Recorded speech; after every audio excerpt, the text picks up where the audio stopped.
टकमा मेरो तीनवटा उद्देश्य छ। अब यो मैले भन्नै पर्ने हो, सुनाउनै पर्ने हो, यहाँले सुनिदिनै पर्ने हो, सुनेर गुन्दिनु पर्ने, आउने दिनमा यसलाई केही पहल गर्नुपर्ने मेरो आशय यहाँहरूप्रति मनसाय हो। र विशेष गरेर तीनवटा मेरो उद्देश्य के छ भने कि हामीले बोलिरहेको भाषा चाहिँ भारतकै भाषा हो, नेपालको होइन भन्ने एउटा कुरो, यो एउटा लक्ष्य र तथ्य। अनि अर्को, हामीलाई वर्षौँ युगौँ अघिदेखि हामी नेपाली भाषीहरूलाई विदेशी भन्ने लान्छनाबाट सधैँको निम्ति मुक्त गराउनु आजको मेरो उद्देश्य हो, यो प्रस्तुत गरेर। तेस्रो चाहिँ के छ भने हामी भारतीय गोर्खाहरू या इन्डियन नेपालीहरू हौँ, विदेशमा जाउँ, स्वदेशमा जाउँ, परदेशमा जहीँ पनि जाउँ, हामीले यो भाषा बोल्दा चाहिँ कन्फिडेन्टली यो हाम्रो आफ्नो इन्डियन ल्याङ्ग्वेज बोल्दैछौँ है भनेर चाहिँ निर्चक्क प्रकारले, निर्चक्क रूपले बोल्न सक्नु, हिचकिचाएर होइन, सन्देह जनाएर होइन, संदिग्ध भएर होइन, निर्चक्क प्रकारले हामीले हाम्रो भाषा चाहिँ इन्डियन ल्याङ्ग्वेज हामी बोल्दैछौँ भन्ने यो तीन कुरोलाई चाहिँ मैले पुरा गर्नु लागि चाहिँ 10वटा सबुत क्यारी गरेको छु। 10वटा सबुत आधारहरू मैले अलिकति अन्तर्व्यूलाई छुएर मैले यतापट्टि आएको छु। है त अब जब पहिलो तथ्य सुन्नुहोस् है, पहिलो तथ्य के छ भने जब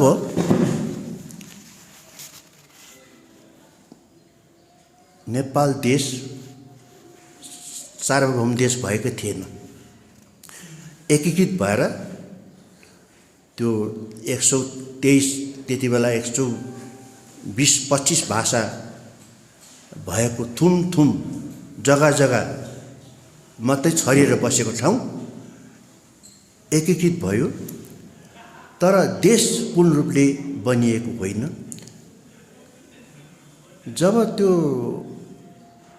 सार्वभौम देश हुँदैन तबसम्म त्यो भर्खर बनिएको देश कुमालेको हाँडी जस्तो हो, जता बगाउँदा, जता धड्काउँदा, जता मोडाउँदा मोडिने खालको त्यो देश नेपाल त्यति बेला थियो।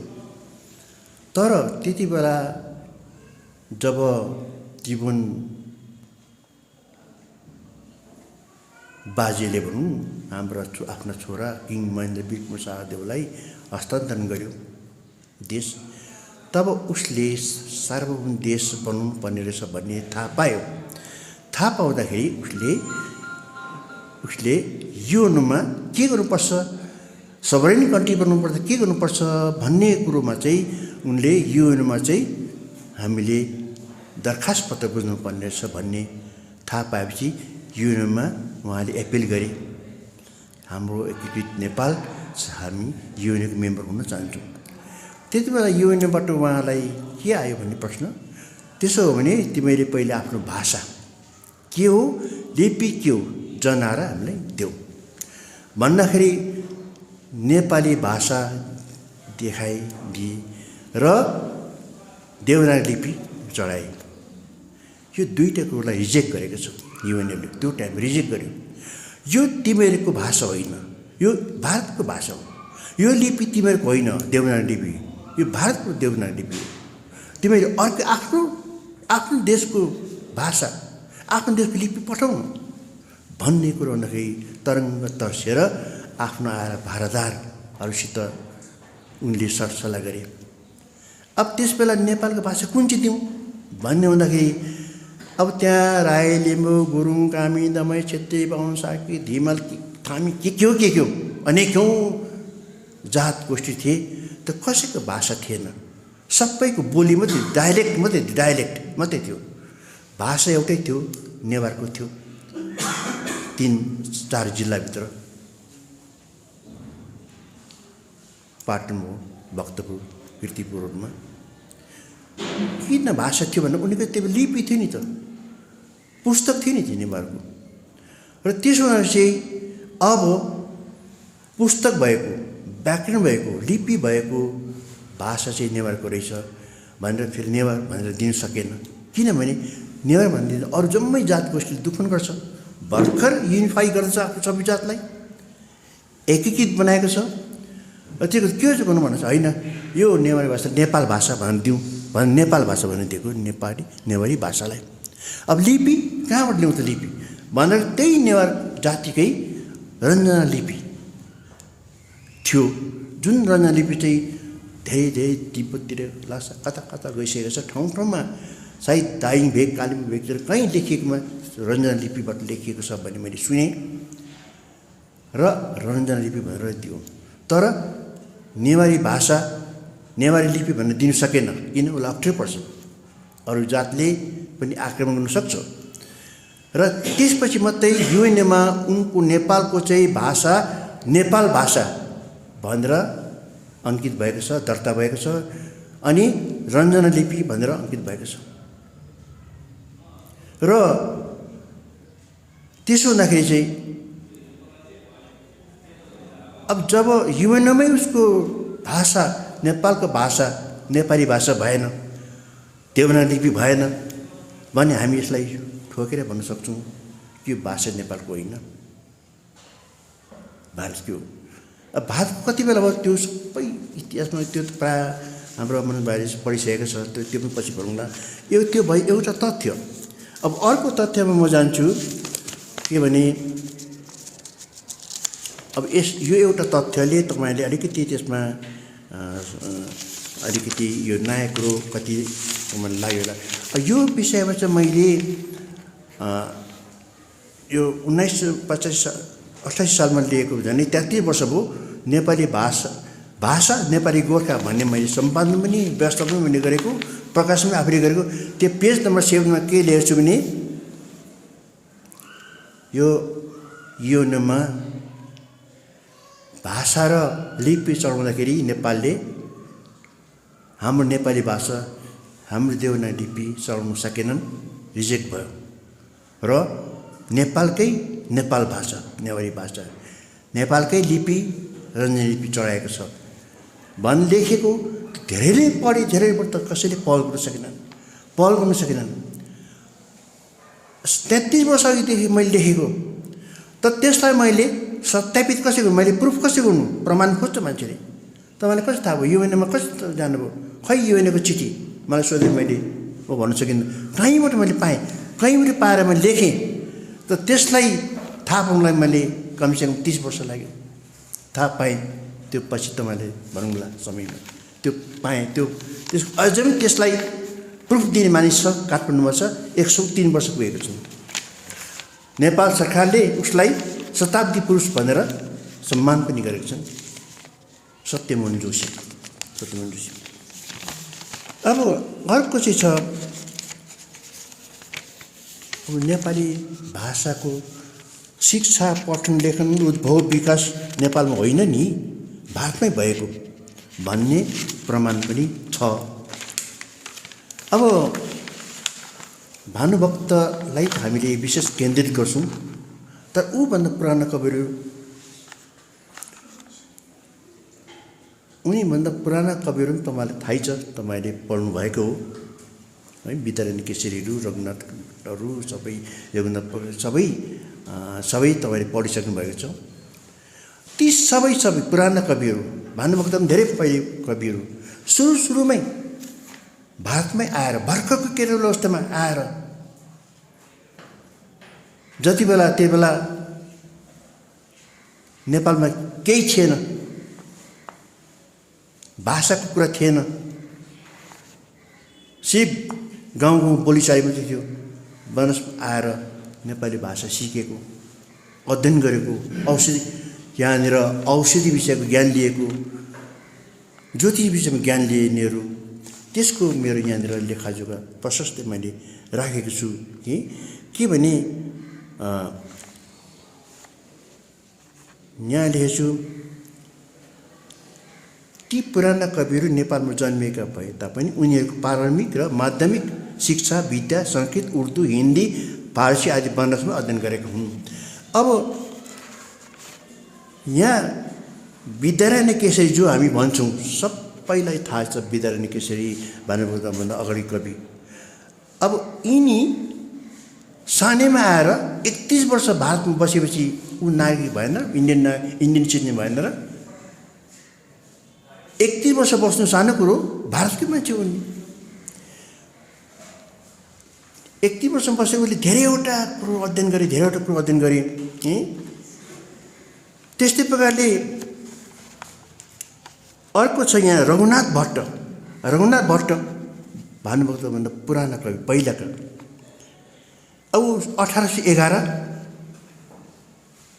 मा जन्मेका उनी भारतकै मान्छे हुन्। भारतकै हुन्, भाट जातिको मान्छे उनी भाट जातिको। त उसले पनि बनस्मै सबै शिक्षा दीक्षा पढाइ सबै गरेर उनले सुन्दरकाण्ड र अयोध्याकाण्ड चाहिँ बनारसमै गरेको। बनारसमा त भारतको उपज भयो। त त्यस्तै प्रकारले पतञ्जलि गजुराल भानुभक्त पहिलाका कवि 18 वर्षसम्म बसे सानैमा आएर। 18 वर्षमा त ऊ त त्यही बेला भोट दिने समय भएको भए कतिपल्ट भोट दिइसक्यो होला। कमसेकम 28 वर्ष 30 वर्षसम्मको उमेरमा भारतमै थिए र उसले पनि त यहाँ धेरैवटा ज्योतिष शास्त्र ज्ञानहरू हासिल गरेको बनारसमै। भाषा शिक्षा सिके बनारसमै। अनि अब त्यति बेला पनि भारतको संविधानअनुसार 5 वर्ष 6 वर्ष त्यो यो आफ्नो देशमा बसेको छ भने नागरिकता प्राप्त गर्न सकिन्थ्यो। नागरिक भने उसलाई उद्घोषणा गर्न सकिन्थ्यो। जस्तो नेपालमा मैले 1966 1967 सालमा 2 सालमा 2टा हाई स्कुल हेडमास्टर गरेँ। दाइमाको ग्रेजुएटलाई सोझै उहाँ हाई स्कुल हेडमास्टर दिन्थे। 2टा स्कुलमा म गर्दाखेरि चाहिँ हामीले पहिले भारतमा पढेको प्रौढ शिक्षा विज्ञान नागरिक शास्त्र त्यो पढेको थियौँ। त्यहाँनिर यो 5 वर्ष चाहिँ यहाँ बसेको छ भने नागरिक भनेर कहलाइन्छ भन्ने नेपालमा त्यही पुस्तक फेरि हुबहु जम्मै त्यही पुस्तक। किनभने आफूले पढेको पुस्तक उहाँ गएर पढाउनु पर्दा त्यही छ। त्यहाँ पनि 5 वर्षसम्म बसेकोलाई नागरिकता हासिल गरिन्छ भन्ने। र भारत र नेपालको नियम एउटै। किनभने नेपाल चाहिँ भारतको एउटा अङ्ग थियो नि त पहिले त। अहिले पो देश हो त। पहिले त भारतको अङ्ग हो नि। आर्यव्रत बृहत महाभारतको त एउटा अङ्ग हो नि त। र भारतले पालेको नेपाल हो, भारतले बनाएको नेपाल हो नि त। त्यो पुरानो समयमा हामी हेर्नु गयौँ भने अहिले नेपाल एउटा राष्ट्र अब सार्वभौम कन्ट्री भएको हुनाले चाहिँ अर्कै देश सम्झौँ। तर नेपाल र भारतको सम्बन्ध जस्तो सम्बन्ध चाहिँ अरू कुनै देश विदेशसित त्यस्तो खालको सम्बन्ध छैन। यो चाहिँ अचम्मको कुरो छ।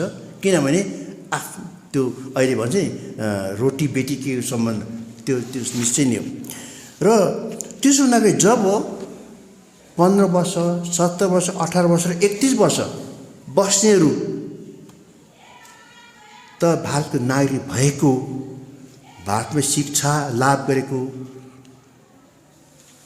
साहित्य भाषा लाभ गरेको बनिएको भनेपछि त्यति बेला सिकेर अध्ययन गरेर जाने मानिसहरू नेपालमा गएर चाहिँ प्रचार प्रसार सुरु गरेको हो नि त। त अब भानुभक्त कुरा अब उनी त 15 वर्षको उमेरमै आइहाल्यो भारतमा। उसको बाजे श्रीकृष्ण आचार्य एकदमै पण्डित, उसले संस्कृत ज्ञान हासिल गर्यो नेपालमा बसेर। भानुभक्तले संस्कृत ज्ञान हासिल गर्यो, ज्योतिष पनि सिक्यो। तर नेपाली भाषा पनि थाहा थिएन उनीहरूलाई। नेपाली भाषा पटक्कै थाहा, नेपालीको नामै थिएन, थाहा थिएन। तर उसले भाषाको ज्ञान सिक्नु भने चाहिँ भारतमा जानुपर्छ भनेर ल्याइसकेपछि भारतमा बसेर धेरैवटा ज्ञान लियो, लेख्नु थाल्यो, नेपाली भाषा कुरो सिक्नु थाल्यो, पढ्नु थाल्यो। र अब त्यस बेला त बनारसमा त अरू पनि भाषा थियो नि त। संस्कृत भाषा थियो, उर्दू भाषा थियो, फारसी भाषा, हिन्दी, मैथिली भाषाहरू सबै बनारसमा पढाइन्थ्यो है। र बनारस हाम्रो नेपाली भाषा साहित्यको त अब बनारस त के भन्नु, अब खानी नै हो, ऐतिहासिक खानी नै हो। र त यति हो, पहिलेदेखि लेख्दै आएको उनीभन्दा अघिका कविहरू लेख्दै आएकोलाई भानुभक्तले क्याच गर्यो, भानुभक्तले पक्र्यो र त्यहाँबाट उसले त्यसलाई अलिकति सरलीकरण गर्यो। पहिलेको भाषा चाहिँ अलिकति हिन्दी, मैथिली, सौसिनी, मगधी त्यो टाइपको थियो र उसले सरलीकरण गरेको हुनाले चाहिँ भानुभक्तलाई हामीले सरलता दिएकोमा हामीले अहिलेसम्म पुजिरहेका छौँ। लालित्य दियोले सुन्दरता दियो है। त अब त्यसपछि पो मोतीराम भट्टको कुरा आउँछ। त मोतीराम भट्ट जन्मिँदाखेरि चाहिँ भानुभक्त मोतीराम भक्त जन्मेर चाहिँ 2 वर्षपछि भानुभक्तको अन्त भयो, निधन भयो है। त मोतीराम भट्ट 4.5 वर्षको उमेरमा उसको बाउले पिठोमुख बोकेर चाहिँ तैँले चाहिँ अब अहिले हामी नर्सरी पढाउँछौँ नि नानीहरूलाई बोकेर, त्यस्तै प्रकारले चाहिँ भारतमै वनस्पति लिएर पिठोमुख बोकेर लिएर वनस्पति राखेर पढाएको। मोतीराम भट्टको देन नेपालमा भन्दा भारतमा बेसी, भारतीय साहित्यमा बेसी देन दिएको छ। त अब मोतीराम भट्टले त हिन्दी पनि सिक्यो, उर्दू पनि सिक्यो, नेपाली भाषा सिक्यो, संस्कृत पनि सिक्यो, आखिरमा चाहिँ कलेज पनि पढ्यो। बेनारस हिन्दू विश्वविद्यालयमै कलेज पढ्यो, इङ्ग्लिस पनि पढ्यो। त्यसो हुँदाखेरि मोतीराम भट्ट पनि भारतीय नागरिक भइसकेको थिए। यसको अर्थ के, भारतले चाहिँ कति सिकाएछ नेपालका त्यस बेलाका कवि लेखकहरूलाई, अहिलेको लेखकहरूलाई कति सिकाएछ भारतले, त्यो हामी बुझ्न सक्छौँ। त अब नेपाली भाषा साहित्यमा पत्रकारिताको सूत्रपात गराउने चाहिँ प्रथम साहित्यकार नै मोतीराम भट्ट हुन् भनेर सबै हामी तपाईँले पढिरहेका छौँ है। र त्यो उनको ज्ञान जो नेपालमा लगेर बाँडे, त्यो भारतकै उपज, भारतकै हावा, भारतकै पानी, माटोको उपज हो नि त। अब त्यति बेला त्यो टाइममा एउटा नामी एउटा हिन्दी विद्वान हाम्रा बाबु रामकृष्ण वर्मा भन्ने थिए, उनको प्रेस थियो। त्यो प्रेसमा नेपाली भाषामा पत्रिकाहरू छापिन्थ्यो र त्यो प्रेसलाई गोर्खा भारत जीवन है, नेपाल जीवन प्रेस भनेन, नेपाल जीवन प्रेस भनेन, गोर्खा भारत जीवन प्रेस भन्यो, भारत चाहिँ भन्यो, गोर्खा भारत जीवन भन्यो है। र अब त्यो प्रेसलाई पनि उसले नेपाल जीवन प्रेस भनेन, नेपालमा बनिएको होइन त्यो प्रेस।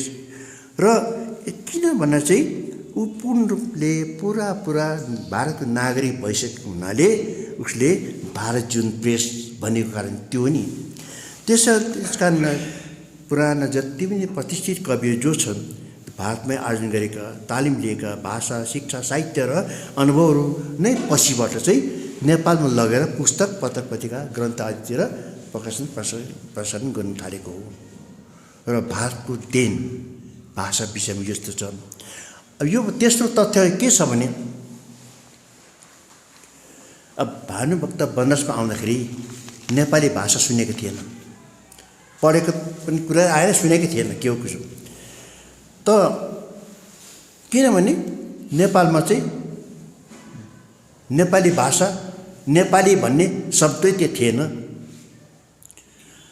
अब भानुभक्त जब 6 वर्षको उमेर थियो, 6 वर्षको उमेरमा ऊ यता आएको होइन, भारतमा आएको होइन, नेपालमै थियो। त त्यति बेला त हाम्रो यता लेफ्टिनेन्ट जज एटन र पादरीगङ्गा प्रधानले जोइन्ट भेन्चरमा सहलेखनमा चाहिँ ए ग्रामर अफ नेपाली ल्याङ्ग्वेज हेर्नुहोस् त, नेपाली भाषाको व्याकरण भनेर लेखेको 1820 सालमा, 1820 साल, जबकि नेपालमा नेपाली भाषा सुरु भएको चाहिँ 1930, 35, 40 देखि उता मात्रै हो। 150 वर्ष पुरानो, 150 वर्ष जुनियर नेपाली भाषाको प्रचार प्रसारणमा। 1954 सालभन्दा अगाडि त गोर्खा भाषा थियो नि त, गोर्खा भाषा प्रसारण समिति थियो नि त। गोर्खा भाषाको पनि कुरा गर्नु सकिन्छ, राम्रोसित गर्नु सकिन्छ, के हो गोर्खा भाषा। त तर त्यो भाषा त थियो, नाम चाहिँ नेपालमा चाहिँ खालि पर्वतीय भाषा, पहाडीय भाषा, खस भाषा भनिन्थ्यो। तर यो चाहिँ नेपाली भाषा भनेर उद्घोषणा गर्ने चाहिँ घोषणा गर्ने चाहिँ प्रथम दार्जिलिङमा भनौँ, ब्यानर्स भनौँ, जे एट्न साहब र यो बातीकुङ्गा प्रधान। यो हामीले कहिले बिर्सिनु भएन। यसकारणले नेपालमा होइन, भारतमा उत्पत्ति भएको नेपाली भाषाको नामकरण भन्ने तथ्य यहाँ हामी गर्न सक्छौँ। र यो तपाईँले कतिको अब टिप्नुहुँदैछ। अर्को यो चाहिँ भयो तेस्रो त। अब चौथो तथ्यमा के छ भने तपाईँले सुन्नुभएको छ नाम, भारतको त्यो टाइमको प्रसिद्ध शिक्षाविद, भाषाविद, 15-16वटा भाषाको ज्ञाता, अध्येता डाक्टर सुनिल कुमार च्याटर्जी सुन्नुभएको छ है। उहाँलाई 1940 सालतिरै भारत स्वतन्त्र हुन अगाडि ब्रिटिस इन्डिया गभर्मेन्टले भारतमा समृद्ध भाषा कतिवटा छ त्यो लेखाजोखा गरेर अध्ययन गरेर हामीलाई सूची दिनु, लिस्ट दिनु भन्नु उसलाई आदेश भयो। डाक्टर सुनिल कुमार च्याटर्जीलाई उसले त्यति बेला सबै अध्ययन गरिसकेको रहेछ। 15वटा भाषा उसले सूची गर्यो, त्यसमा नेपाली भाषा थियो। नेपाली भाषा भारतको भाषा हो, समृद्ध छ। यसलाई चाहिँ भनौँ भने भारतीय संविधानमा अन्तर्भुक्त गर्नु लायकको भाषा भनेर सुनिल कुमार च्याटर्जी त्यो टाइममा दिएको, जति नेपालमा पत्तै थिएन। यो 1942 भन्दा अगाडि कुरा सूची बुझाएको 15वटा भाषामा एउटा नेपाली भाषा विचार गर्नु। अन्त हामीलाई कति गर्व लाग्छ, यो भाषा साँच्चै हाम्रो ओरिजिनली हाम्रो रहेछ भने हामीलाई गर्व लाग्छ नि। र उसले चाहिँ handbook of language of India, handbook of language of India भन्ने पुस्तक तयारी गरी त्यसमा सूची भन्ने तयारी गरेर दिएको। राम्रोसित नेपाली भाषालाई चाहिँ रिकमेन्ड गरेका छन् उनले है। त अब भारतले अर्काको भाषालाई चाहिँ आफ्नो देशमा हाल्नु सक्दैन नि, इन्क्लुड गर्नु सक्दैन नि, विरोध हुन्छ नि। तर नेपाली भाषा चाहिँ भारतीय भाषा भएको हुनाले चाहिँ भारतको नाम सूचीमा गाभिएको छ। र यसले गर्दा चाहिँ हामी यसमा यो सबुत पनि हाम्रो बलियो छ, यो आधार पनि हामीलाई बलियो छ। मैले 4वटा तथ्य यहाँलाई सुनाएँ। अब त्यसपछि अब 5औं तथ्य यहाँलाई के सुन्न चाहन्छु भने साहित्य क्षेत्रमा भारत देशको सर्वोच्च संस्थान भयो साहित्य एकाडेमी दिल्ली। साहित्य एकाडेमी दिल्लीले 1974 सालमै नेपाली भाषा भारतीय आधुनिक भाषा, समृद्ध भाषा भनेर रिकगनाइज गरेको छ। रिकगनाइज गरेपछि अहिले 45-46 वर्ष भयो। प्रत्येक वर्ष नेपाली भाषामा लेखिएको पुस्तकहरू, विभिन्न विधामा लेखिएको उपन्यास होस् कि कथा होस् कि नाटक होस् कि है, कविता होस् कि निबन्ध होस् कि है, कुनै पनि विषयमा लेखिएको अहिले 44-45 वर्ष भयो। प्रत्येक वर्ष पुरस्कार दिइरहेछ। नेपालले के भन्न सक्छ, के भन्न सक्दैन। हाम्रो भाषाले किन यसो गर्यो भन्न सक्दैन नेपाली, प्रश्नै गर्न सक्दैन नेपाली विषयमा त होइन। त अब त्यस्तै प्रकारले 1992मा तपाईँलाई थाहै छ, अब हाम्रो 8औं अनुसूचीमा, संविधानको 8औं अनुसूचीमा अन्तर्भुक्त भयो। 36 वर्ष त लाग्यो नि। किन लाग्यो 36 वर्ष किन लाग्यो? त त्योभन्दा अगाडि त तपाईँहरूलाई थाहा छ छैन, हाम्रो लावर भाइलाई चाहिँ थाहा हुनैपर्छ। यो जहिले पनि हामी आनन्द सिंह थापा, देहरादुनको आनन्द सिंह थापाले यो पहिलोपल्ट चाहिँ भारत सरकारलाई अपिल गरेको 1956 सालमा। त त्योभन्दा अगाडि परशुराम रोका 1950 सालमा नै लेखेको रहेछ। म अरू होइन, हाम्रो जुन भाइलाई चाहिँ म खोज्न आउँछु यो कुरो उहाँलाई थाहा हुनुपर्छ। परशुराम रोकाले नै गोर्खालीको सेक्रेटरी, त्यो टाइम गोर्खालीको जल्लो बल्लो सेक्रेटरीले चाहिँ नेपाली भाषालाई चाहिँ संविधानको 8औं अनुच्छेदमा अन्त्य गर्नुपर्छ भनेर लेखेको। तर त्यो चाहिँ प्रसार प्रसारमा छैन, प्रसार प्रसारमा छैन। एकैचोटि डेरानबाट 1956 सालमा आनिसिङ थापाले लेखेको कुरो मात्रै इतिहासमा छ। यो हामीले खोज्नुपर्छ है। तर 36 वर्ष किन लाग्यो विचार गर्नुहोस् त। धेरैवटा होहल्ला भयो भारत देशमा, भारत सरकारलाई नेपाली भाषा चाहिँ एसएलमा हाल्नुपर्छ भनेर अपिल गरेछ भने ठुल्ठुलो हल्ला भयो। भारत सरकारले के पर्ख्यो, गत हेऱ्यो, नेपालीको के भन्ला कि नेपालले पर्ख्यो नि त। नेपाल देश हो, भाषा नेपालको होला, नेपाल देश के पो भन्ला कि हामीलाई। पर्खिँदा पर्खिँदा जब घोषणा भयो भारत संविधानमा अन्तर्भुक्त भयो भनेर, र नेपाल बोलेन, केही चुपचाप, केही बोलेन। किन? नेपाललाई थाहा छ या हाम्रो नेपालको भाषा होइन, भारतकै भाषा भनेर थाहा छ नि त। धेरैपल्ट धेरै सालसम्म अड्काए नेपाल सरकारले, भारत सरकारले नदिएर, त्यो गतेरेको नेपाल सरकारले गतेरेको। आखिरमा नेपालले केही प्रमेट गर्न सकेन। हाम्रो भाषालाई तिमीहरूको आफ्नो बनाउनु खोज्दैछौ, विरोध गरेन, युएनमा विरोध गरेन, कम्प्लेन लेखेन। तर किनभने त्यो भाषा चाहिँ भारतको भनेर नेपाललाई थाहा थिएछ। हेर्नुहोस् है, त्यस्तो खालको छ। र यस्तो तथ्यहरू छ यहाँ। अब अर्को चाहिँ के भने हेर्नुहोस् है, अझ यहाँ मनोज भाइले एउटा कुरो सुन्नुपर्ने जस्तो के छैन। हेर्नुहोस् है, अब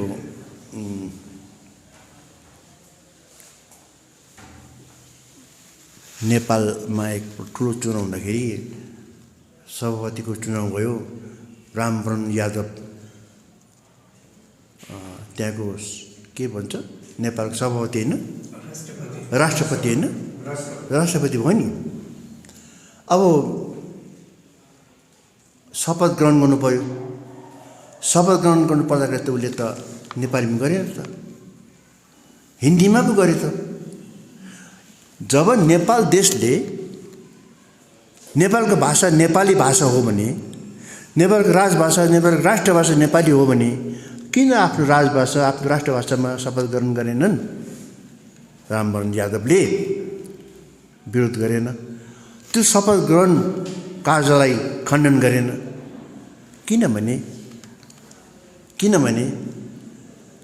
हिन्दी भाषा चाहिँ नेपालको प्रथम भाषा हो नि, फर्स्ट ल्याङ्ग्वेज हो नि त।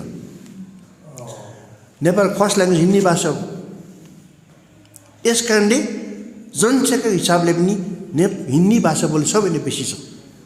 त्यो मैले रेकर्डमा देखेको छु, किताबमा पाएको छु। दोस्रो भाषा के हो? सेकेन्ड ल्याङ्ग्वेज मैथिली भाषा। मैथिली भाषा अब भनेपछि नेपाली भाषाको स्टाटस चाहिँ के छ नेपालमा? नेपाली भाषाको स्टाटस के छ? यो कुरो मनोजले सुन्नुपर्ने छ। नेपाली भाषा सम्पर्क भाषा मात्रै हो नि नेपालमा। जस्तो हामी इन्डियामा सम्पर्क भाषा दिङ्गो फाको इङ्ग्लिस राख्छौँ। इङ्ग्लिस के अरे नर्थ साउथ वेस्ट इस्टमा अनेकौँ भाषाभाषीहरू छन्। कमन ल्याङ्ग्वेजको लागि चाहिँ अब हिन्दी त राष्ट्रभाषा भएको, त अङ्ग्रेजी भाषालाई चाहिँ एउटा लिङ्ग फ्राङ्क राख्यो। हिन्दी भाषालाई त अब साउथले साह्रै मन गर्दैन, इच्छा गर्दैन, विरोध जनाउनु खोज्छ। अब नर्थलाई साउथ इन्डियन ल्याङ्ग्वेज मन पर्दैन, त्यही गर्दाखेरि मन पर्ने चाहिँ इङ्ग्लिस ल्याङ्ग्वेज हो। त्यस्तै नेपालमा चाहिँ नेपाली भाषा चाहिँ भारतको इङ्ग्लिस ल्याङ्ग्वेज जस्तो सम्पर्क भाषा मात्रै हो। अब 1961 सालमा त हाम्रो त्यो बिर्साएको टाइममा त नेपाली भाषाले त अब मान्यता पाइसकेको छ स्कुल दिइसकेको छ मान्यता त्यसपछि पछि मात्रै त नेपालमा राजभाषा बनायो त नेपाली भाषालाई त अब 1820 तिर नेपाली भाषामा त्यो के भन्छ त्यो नेपाली व्याकरण प्रस्तुत तयारी भयो 1920 मा 1918 मा त हरिपिन पेश होइन खरसाङमा चन्द्रिकाहरू नेपाली भाषामा चन्द्रिका पत्रिका पब्लिस भएको 1920 तिर त धेरै इम्प्रुभ भइसक्यो तर त्यही बेलासम्म नेपालमा नेपाली भाषाको चलन नै थिएन नि त थियो भने पछि गोर्खा भाषा आइपुग्यो थियो गोर्खा भाषा त्यसो हुँदाखेरि चाहिँ नेपाली भाषाको स्थिति विचार गर्नुहोस् नेपालमा र भारतमा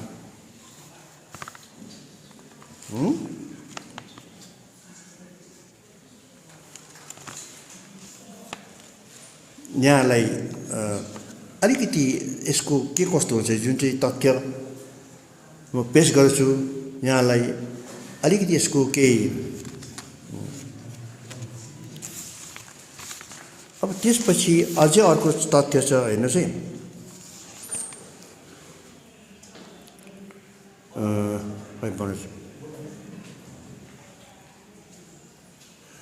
एउटा म भाइले मिस गरेँ एउटा तथ्य मिस गर्यो ए यहाँ ठिक छ हो त यहाँ अनलाइन ठिक छ यो अब अलि 18औं शताब्दीमा इटलीबाट त्यहाँको सम्पादक हेर्नुहोस् है बेलागट्टीद्वारा सम्पादन हुने पत्रिका पुस्तक के भन्ने अल्फाबेटम ब्राह्मणिकटममा प्रकाशित एउटा के छ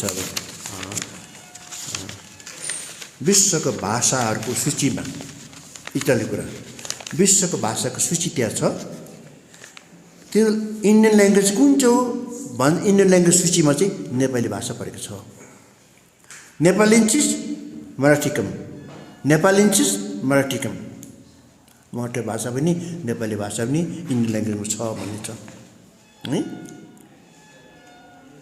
यो चाहिँ तपाईँले अलिक सोध्नुभयो भने कसरी कहाँ डाक्टर कुलसिंहलाई सोध्नुहोस् डाक्टर कुलसिंहलाई यो कुरो थाहा छ अब अर्को 8औं तथ्य इटालीबाट प्रकाशित भएको चाहिँ कुन सालमा होला यो धेरै वर्ष कमसेकम 30-40 वर्ष अगाडि 50 वर्ष अघि कुरा बेलागट्टी त्यसको सम्पादन बेलागट्टी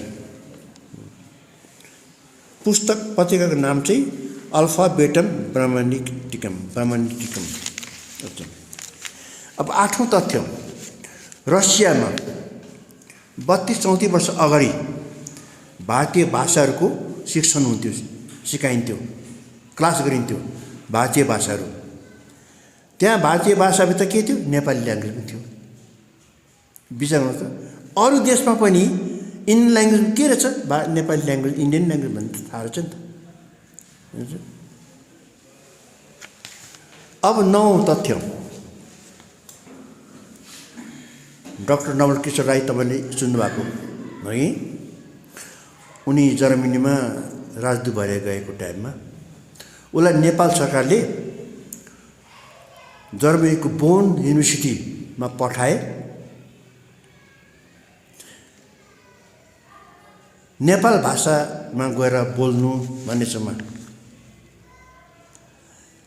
जर्मनीमा त्यो युनिभर्सिटीमा नेपाल भाषामा गएर बोल्नु उहाँ पुगे युनिभर्सिटीको जम्मै लाइब्रेरीतिर गए नेपाल सेक्सन नेपाल कन्ट्रीको सेक्सनमा कहीँ छैन त्यो शब्द त्यो भाषा किताब छैन भरे इन्डियन सेलमा जाँदाखेरि पो नेपाली भाषा त्यहाँ छ अन्त उसले नेपाली भाषामा बोलेछ है त्यहाँ बोलेर फर्के उसले पछि यहाँ आएर के भन्यो भने मैले हाम्रो आफ्नो सरकारलाई मैले गद्दार गरेँ किन मलाई नेपाल भाषा बोल्नु पराएको थियो, म नेपाली भाषा बोल्नु पऱ्यो। अब नेपाल देशको लाइब्रेरी सेक्सनमा त नेपाली भाषा सधैँ थिएन नि त, त्यो नेवारी भाषामा थियो, उसलाई थाहा थिएन, नेवारी भाषा यो भन्ने उसलाई थाहा थिएन। र मैले मेरो देश नेपाललाई गद्दार गरेँ, कारण नेपालको भाषामा नबोलेर भारतको भाषा नेपाली बोलेर फर्के भने कालिम्पोङ एक विद्वानलाई भनेका हुन्। कालिम्पोङ छ मान्छे जसले यो कुरा मलाई कन्भे गरेको। अब लास्ट तथ्य मैले दिन्छु, दोस्रो तथ्य, हामी निकै समय गयो। बांग्लादेशबाट पत्रिका एउटा उदय पत्रिका छापिन्छ, त्यो यहाँ सबैलाई थाहा छ, त्यो धेरै वर्ष 1939 कहिलेदेखि सुरु गरेको। वर्ष 83 पूर्णाङ्क 172 अप्रिल 2019 एउटा कविता छापिएको छ, सबेरै भने, सबेरै शीर्षकमा। त्यसो पूर्ण वैद भन्नेले रचेको रहेछ। त त्यो कविता चाहिँ नेपाल भाषाबाट नेपाली भाषामा अनुवाद गरेर लेखिएको रहेछ। त्यो कपी मसँग छ, त्यो कविता मसँग छ, कसरी माघे खण्डमा राखेको छु। नेपाल भाषामा लेखेको कविता चाहिँ नेपालीमा उल्था गरेर चाहिँ त्यहाँ छापिएको छ। विचार गर्नुहोस् त, नेपाल भाषाको कविता र नेपाली भाषाको। र यसो गर्दाखेरि चाहिँ अब अलिकति छ नेपाल भाषा भनेपछि चाहिँ त्यो नेवारी भाषा भयो। नेवारी भाषा हो, तर आधिकारिक रूपले चाहिँ नेवारी भाषा भन्दैन, त नेवारी भाषा हो।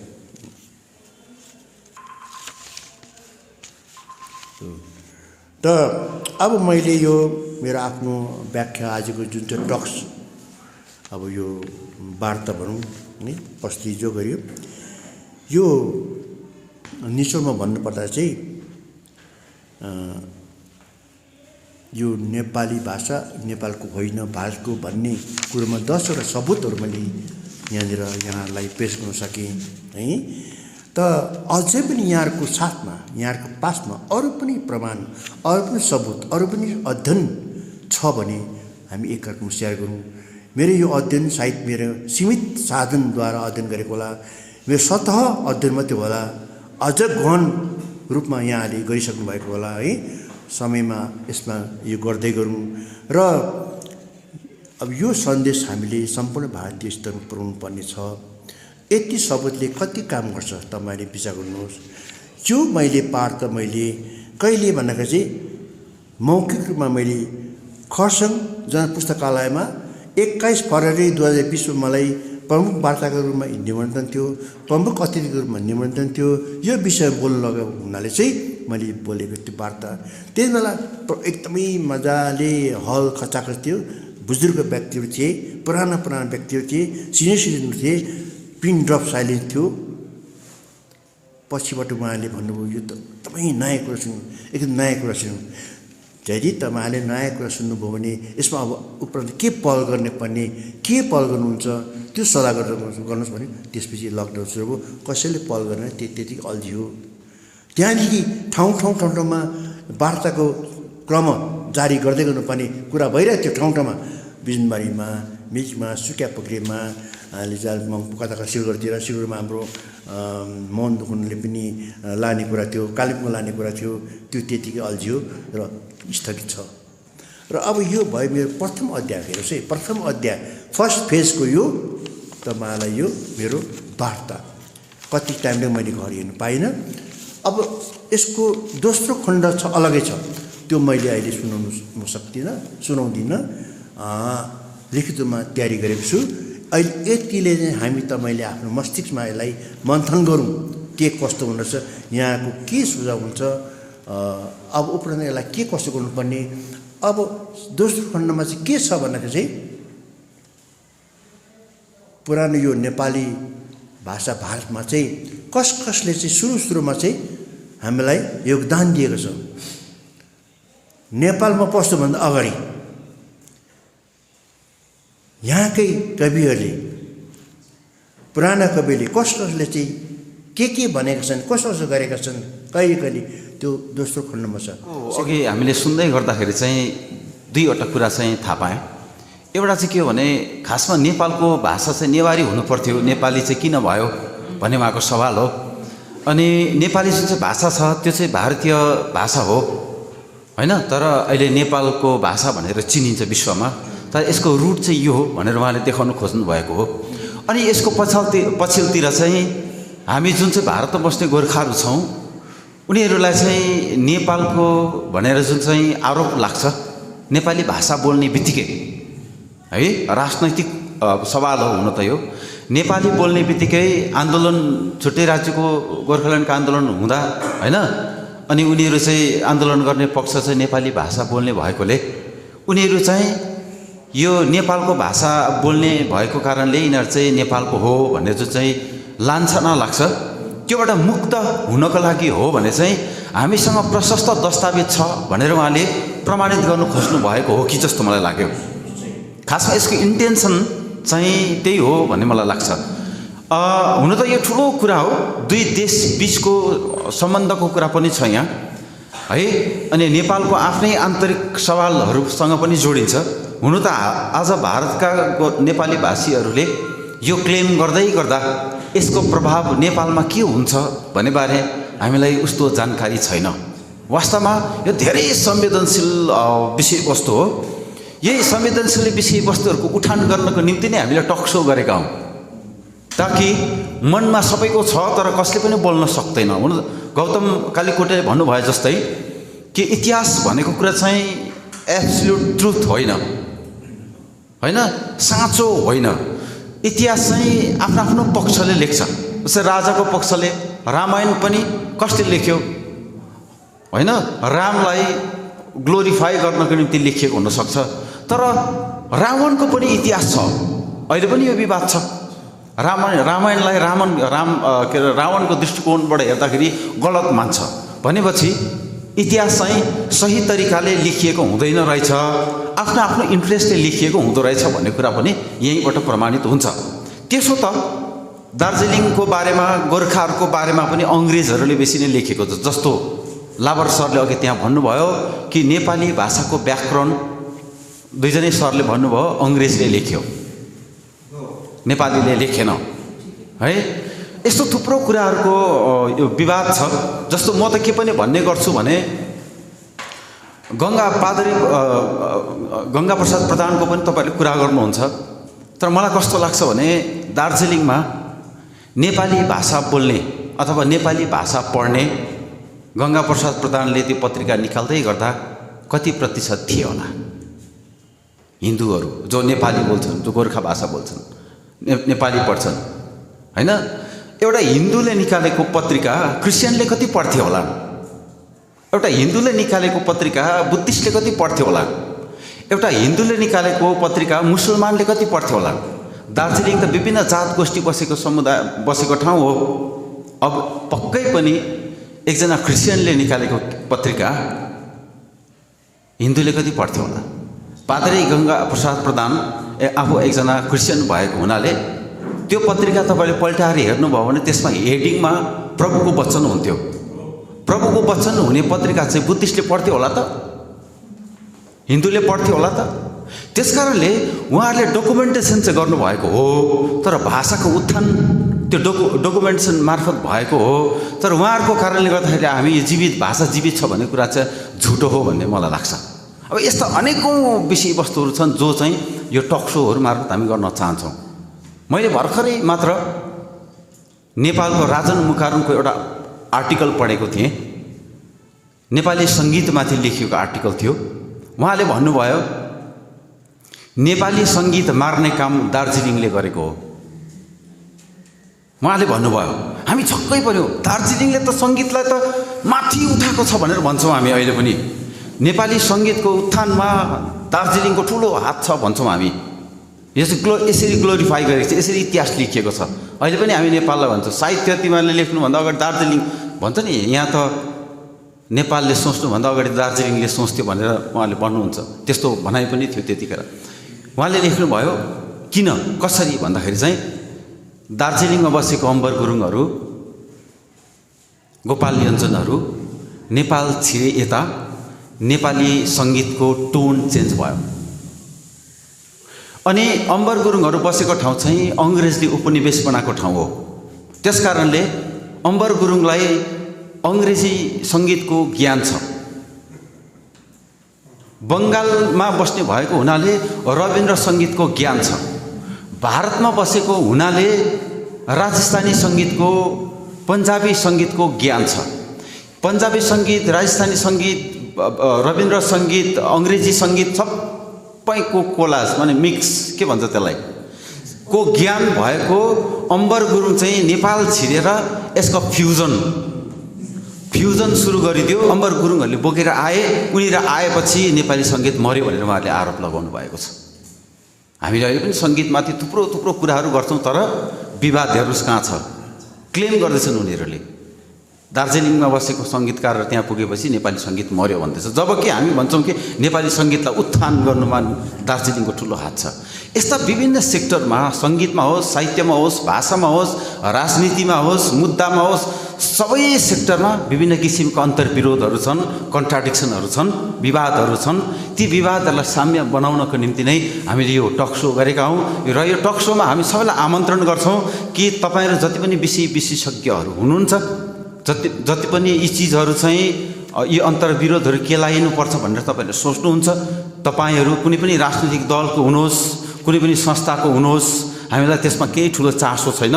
हामीलाई चासो भनेको चाहिँ यी जुन विषयवस्तु जुन चाहिँ छ यो चाहिँ हाम्रा आम मानिसहरूमा, हाम्रा नागरिकहरूमा, गोर्खाभाषीहरूमा चाहिँ राम्रो तथ्यसहित प्रस्तुत होस् र हामीले आफूलाई संशोधन गर्न सकौँ, सम्पादन गर्न सकौँ भन्ने हाम्रो यो अभिप्राय हो।